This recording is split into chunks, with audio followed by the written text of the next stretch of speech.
Hello friends, நம்ம இப்போ எங்கே வந்திருக்கோன்னா கோவைக்கு பக்கத்தில் இருக்கிற அழகான திபெத் கிராமத்துக்கு தாங்க வந்திருக்கோம். கோவைக்கு பக்கத்தில் திபெத் கிராமமா அப்படின்னு கேட்குறீங்களா? ஆமாங்க, நம்ம கோவை பக்கத்துலேயே அதிகம் வெளியே தெரியாத பெரிய திபெத் கிராமம் இருக்குங்க.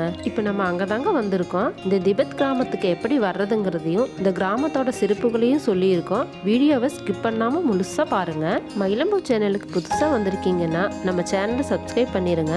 அது எங்களுக்கு ரொம்ப உதவியாக இருக்கும். ஏற்கனவே சப்ஸ்கிரைப் பண்ணவங்களுக்கு எங்கள் மனமார்ந்த நன்றி.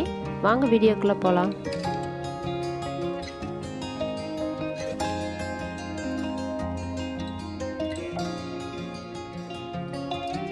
நாங்கள் இப்போ சத்தியமங்கலம் பஸ் ஸ்டாப்லேருந்து திபெத் கிராமத்துக்கு கிளம்புறோங்க. கோயம்புத்தூர்லேருந்து சத்தியமங்கலம் வர ரூட் எல்லாத்துக்கும் தெரியுங்கிறதுனால இந்த வீடியோவை நாங்கள் இங்கேருந்து ஸ்டார்ட் பண்ணுறோம். கோவை காந்திபுரத்துலேருந்து திபெத் கிராமத்துக்கு 135 கிலோமீட்டர் வருங்க. சத்தியமங்கலத்துலேருந்து 69 கிலோமீட்டர் வருங்க. இப்போ பண்ணாரி போகிற ரோட்டில் நேராக போகலாங்க.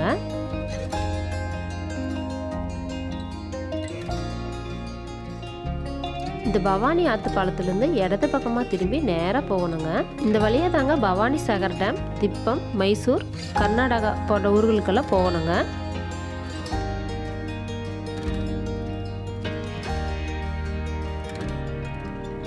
நம்ம இப்போ பண்ணாரி அம்மன் கோயில்கிட்ட வந்துட்டோங்க. இங்கிருந்து சத்தியமங்கலம் ரிசர்வ் ஃபாரஸ்ட் ஸ்டார்ட் ஆகுதுங்க. இங்கே ஃபாரஸ்ட் செக் போஸ்ட்டில் என்ட்ரி போட்டு தாங்க உள்ளே போகணும். இந்த ரோட்டில் காலையில் 6 மணிலேருந்து சாயந்தரம் 6 மணி மட்டும்தாங்க அலோவ் பண்ணுவாங்க. ஏன்னா இந்த ரோட்டில் யானை, புலி, சிறுத்தை போன்ற வனவிலங்குகள் நடமாட்டம் அதிகமாக இருக்கிறதுனால இங்கே அலோவ் பண்ணுறது இல்லைங்க. அது மட்டும் இல்லாமல் இந்த ரோட்டில் வண்டியை நிறுத்தி கீழே இறங்குறக்கோ வனவிலங்குகளுக்கு உணவளிக்கவோ கூடாதுங்க.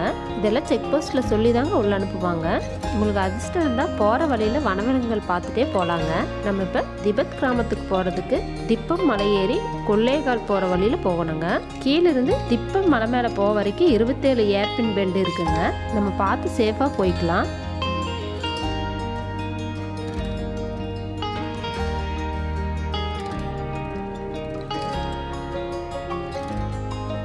நம்ம இப்போ மலை மேலே வந்துட்டோங்க. இங்கிருந்து வலது பக்கமாக திரும்பி கொல்லேகால் போகிற வழியில் போகணுங்க. உங்களுக்கு தெளிவாக போர்டு வச்சுருக்காங்க, நீங்கள் குழப்பமில்லாமல் போய்க்கலாம். இங்கிருந்து 30 கிலோமீட்டர் தொலைவில் இருக்கிற கர்நாடக மாநில எல்லையில் அமைஞ்சிருக்கிற உடையார்பாளையத்துக்கு தாங்க போயிட்டுருக்குறோம். இங்கிருந்து உடையார்பாளையம் போக வரைக்கும் டீப் ஃபாரஸ்ட்டாக இருக்குங்க. வலது பக்கமாக திரும்பினதும் ஆரப்பாளையங்கிற ஊர் இருக்குங்க. அங்கே கடைக்கு இருக்குது. அதை தாண்டினா 35 கிலோமீட்டருக்கு உடையார்பாளையம் போக வரைக்கும் கடைக்கு எதுவும் இல்லைங்க. அதனால உங்களுக்கு தேவைப்பட்டதை இங்கேயே வாங்கிக்கோங்க.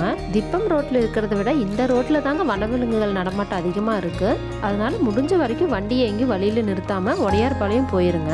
போகிற வழியில் எங்கேயும் செல்ஃபோன் சிக்னல் கிடைக்காதுங்க. தமிழ்நாடு கர்நாடகா எல்லையில் 2 செக் போஸ்ட் இருக்குங்க. ஒன்று தமிழ்நாடு அரசோடது, இன்னொன்று கர்நாடகா அரசோட செக் போஸ்ட்டுங்க. 2 செக் போஸ்ட்லேயும் திபெத் கிராமத்துக்கு போகிறோன்னு நம்ம சொன்னோம்னா என்ட்ரி போட்டுட்டு நம்மளை அனுப்பிச்சிருவாங்க.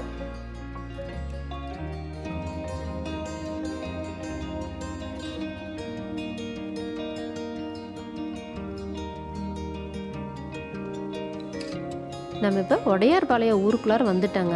இந்த பஸ் ஸ்டாப்லேருந்து இடது பக்கமாக திரும்பி நேராக போகணுங்க. இங்கேருந்து திபெத் கிராமத்துக்கு ஒரு 2 கிலோமீட்டர் வருங்க. இங்கேயே பார்த்தீங்கன்னா திபெத் கிராம மக்களை கடையில் 1-2 பேர்த்து பார்க்க முடியுதுங்க. இப்போ நம்ம கிராமத்துக்கு போகலாம்.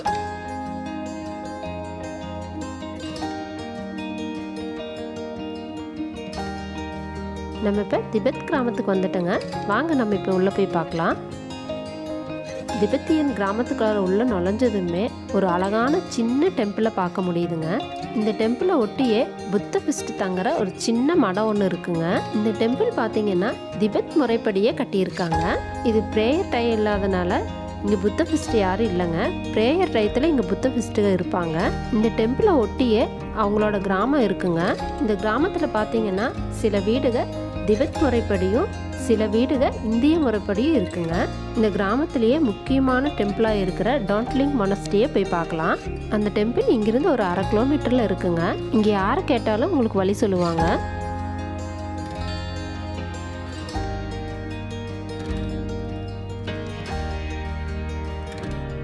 நம்ம இப்போ அந்த டெம்பிளோட கேட்டுக்கிட்ட வந்துட்டோம். வண்டி இங்கே பார்க் பண்ணிவிட்டு நம்ம உள்ளே போய் பார்த்துக்கலாம்.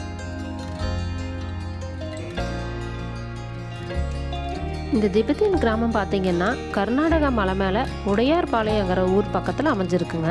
இங்கே பார்த்தீங்கன்னா 3500 திபெத்தியர்கள் இங்கே வாழ்கிறதா சொல்கிறாங்க.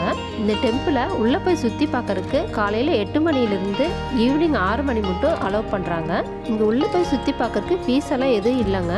ஃப்ரீயாகவே நம்ம உள்ளே போய் சுற்றி பார்க்கலாங்க. இந்த டெம்பிளை பார்த்தீங்கன்னா பிரம்மாண்டமான அரண்மனை மாதிரியே வடிவமைச்சிருக்காங்க. முழுக்க திபெத்திய சிற்ப வடிவமைத்திலேயே கட்டியிருக்காங்க. அங்கே இருக்கிற பெரியவர்கிட்ட பர்மிஷன் கேட்டுட்டு நாங்கள் டெம்பிள்குள்ளார போய் பார்த்தோங்க. உள்ள டெம்பிள் பார்க்கறதுக்கு அழகாகவும் வித்தியாசமாகவும் இருந்ததுங்க. இங்கே இருக்கிற மக்கள் புத்தரை தாங்க முக்கிய கடவுளை வழிபடுறாங்க. இங்கே நடுவில் புத்தர் சிலையும், இடது பக்கம் அரசர் சிலையும், வலது பக்கம் அரசி சிலையும் மாதிரி வடிவமைச்சிருக்காங்க. ஆனால் இவங்க யாருன்னு எனக்கு சரியா தெரியலங்க. உங்களுக்கு தெரிஞ்சா கமெண்ட்ல சொல்லுங்க. இந்த புத்தர் சிலையை பார்க்கும்போது நமக்கு மனசுக்கு ரொம்ப அமைதி கிடைக்குதுங்க. பக்கத்திலேயே வித்தியாசமான அழகான பொருட்கள் வச்சிருக்காங்க. அதெல்லாம் பார்க்கறதுக்கே புதுசா இருக்குங்க. இவங்க பிரேயர் டயத்துல வாசிக்கிறதுக்கான கருவிகள் எல்லாம் இங்கேயே வச்சிருக்காங்க. இங்க வரிசையா அமர்ந்து இந்த கருவிகளை வாசிப்பாங்க. இங்க பக்கத்திலேயே இன்னொரு டெம்பிள் இருக்குங்க.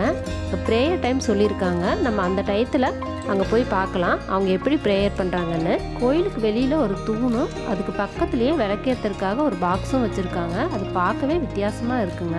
இந்த டெம்பிளுக்கு வலது பக்கமாக பார்த்தீங்கன்னா புத்த ஃபெஸ்ட் தங்குறதுக்கு இடம் இருக்குங்க. இன்னைக்கு லீவு நாள்ங்கிறதுனால அவங்க விளையாடுறது பார்க்க முடியுது.